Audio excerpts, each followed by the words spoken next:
ये कहानी मैंने अपने गांव के ही एक बुजुर्ग जो कोलकाता में काम करते थे उनसे सुनी थी। एक बार की बात है कि कुछ अंग्रेज शिकारी भारत के किसी जंगल में शिकार पर गए। उस जंगल के बाहर एक डाक बंगला था, पर उसमें पहले से ही कोई बड़ा अंग्रेज अधिकारी ठहरा हुआ था। इन अंग्रेज शिकारियों को जंगल के बीच बने एक पुराने डाक बंगले में रुकना पड़ा। इस डाक बंगले का रखवाला अपने परिवार के साथ रहता था और डाक बंगले में रुकने वाले लोगों की सेवा करता था। इस रखवाले के परिवार में उसकी बीबी और 14-15 साल की एक लड़की थी। एक शाम जब अंग्रेज शिकारी शिकार करके वापस डाक बंगले पर आए तो नहा धोकर पीने बैठ गए। पीने के बाद उन्हें इतनी चढ़ गई कि वे लोग पूरी तरह से बेकाबू हो गए और उस रखवाले को गोली मारने के बाद उसकी बीबी और बच्ची को नोच डाले।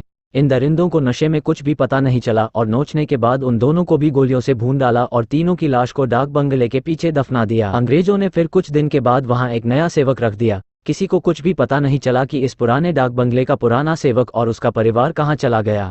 एक बार की बात है कि नया सेवक रात को गेट बंद करके सोया हुआ था।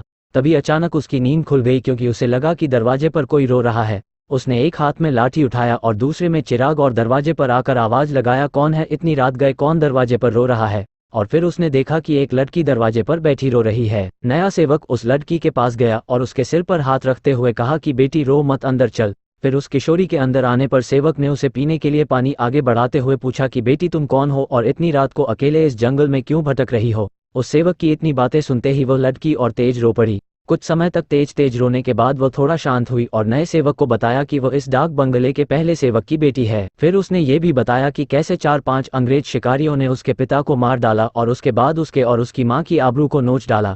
फिर कैसे उसकी माँ और उसको भी गोलियों से भूनने के बाद डाक बंगले के पीछे दफना दिया। उस लड़की की इतनी बातें सुनते ही वह सेवक पूरी तरह सहम गया, पर निडरता दिखाते हुए पूछा कि ऐसे कैसे हो सकता है, अगर तू मर गई है तो मेरे सामने कैसे बैठी है। सेवक की यह बात सुनते ही वो लड़की अचानक गायब हो गई और सेवक कुछ समझ पाए इससे पहले ही वो उस कमरे की दीवार पर उल्टी टहलती नजर आई। सेवक यह नज़ारा देखकर पूरी तरह से सहम गया। फिर अचानक वह लड़की आकर उस सेवक के सामने बैठते हुए बोली कि काका आप डरिए मत, मैं आपका कुछ भी बुरा नहीं करूंगी। धीरे धीरे सेवक का डर जाता रहा और उसने अपने मस्तक पर आई पसीने की बूंदों को गमछे से पोंछ लिया। फिर उसी रात को उस लड़की ने वह जगह दिखाई जहां उन तीनों को दफनाया गया था। सेवक ने कुदाल से खोदकर उन तीनों की लाश को निकाल कर देखा और फिर सेवक ने उस लड़की से वादा किया कि वह उन अंग्रेज शिकारियों के खिलाफ कोर्ट जाएगा और लड़की को इंसाफ दिलवाकर रहेगा। सेवक की बातें सुनकर वह लड़की रोते हुए बोली, काका आपको कुछ नहीं करना है, बदला तो मैं लूंगी, बस आप मेरी थोड़ी सी मदद कर दें।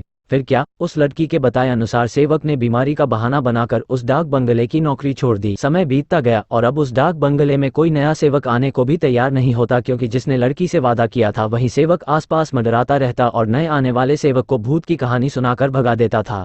कभी कभी वह लड़की भी अपनी भूतिया कारनामे से आने वाले नए सेवक को 9-2-11 कर देती, पर उस बंगले पर शिकारियों का आना कम नहीं हुआ। वे आते और खुद ही अपनी व्यवस्था करते, पर जो अब आता वह वापस नहीं जाता, क्योंकि उस डाक बंगले में ठहरने वाला हर अंग्रेज शिकारी उस लड़की का शिकार हो जाता।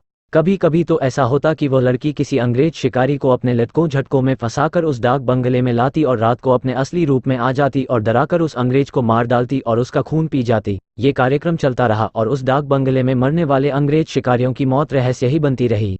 अंग्रेज अधिकारियों के लाख कोशिश के बावजूद न हत्यारा पकड़ में आता और नहीं मरने वाले अंग्रेज शिकारियों अधिकारियों के मौत का कारण पता चलता। धीरे धीरे ये खबर आसपास के क्षेत्रों में अंग्रेज शिकारियों आदि में फैल गई कि पुराने डाक बंगले में ठहरने वाले हर शिकारी की रात तो होती है, पर वह दूसरे दिन का सूरज नहीं देख पाता है। 2-3 वर्ष बीत गए और अब वो डाक बंगला खंडहर हो गया, क्योंकि अब किसी में भी हिम्मत नहीं थी कि वहां ठहरे। आखिर किसको अपनी जान की परवाह नहीं होती है।